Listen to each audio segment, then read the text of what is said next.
Bonjour, que la paix soit sur vous. La raison pour laquelle je prends la parole après de si longs mois de silence est pour traduire finalement un témoignage, le récit de ce que j'ai vécu. On a confisqué ma parole, on a parlé à ma place, il y a eu un déluge médiatique, quasiment un lynchage médiatique dans lequel ma voix n'a pas été entendue.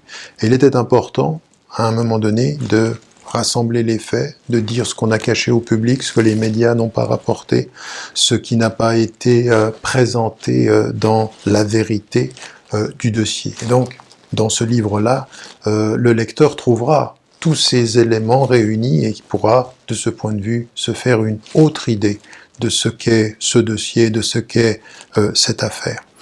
Mais ça n'est pas un plaidoyer pour ma défense, c'est beaucoup plus important que ça. Au-delà même de ma situation personnelle, de mon témoignage personnel, il y a des enseignements beaucoup plus importants, beaucoup plus généraux.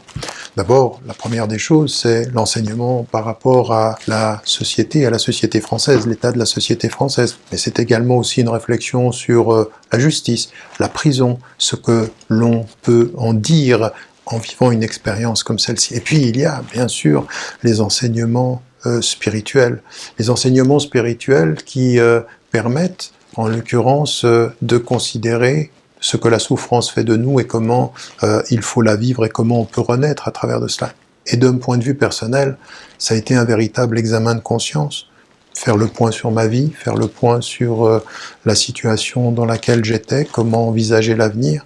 Et tout ce travail que j'ai eu à faire au cours de tous ces mois sur ma personne, à partir de mon cœur, à partir de mes réflexions, eh bien, c'est aussi un enseignement qu'il faut qu'on partage. Ça n'est pas mon expérience, c'est une expérience qui est le miroir dans lequel les lecteurs pourront trouver, eh bien, soit une réflexion sur la société, soit une réflexion sur le dossier lui-même, soit un enseignement spirituel, un cheminement à travers lequel il faut passer. Tout ça pour dire, au terme de cette réflexion aussi, que ce qui demeure, c'est un engagement aussi pour la justice. Et cette justice, il faut la défendre, il faut la revendiquer en disant et en répétant, on ne lâchera rien.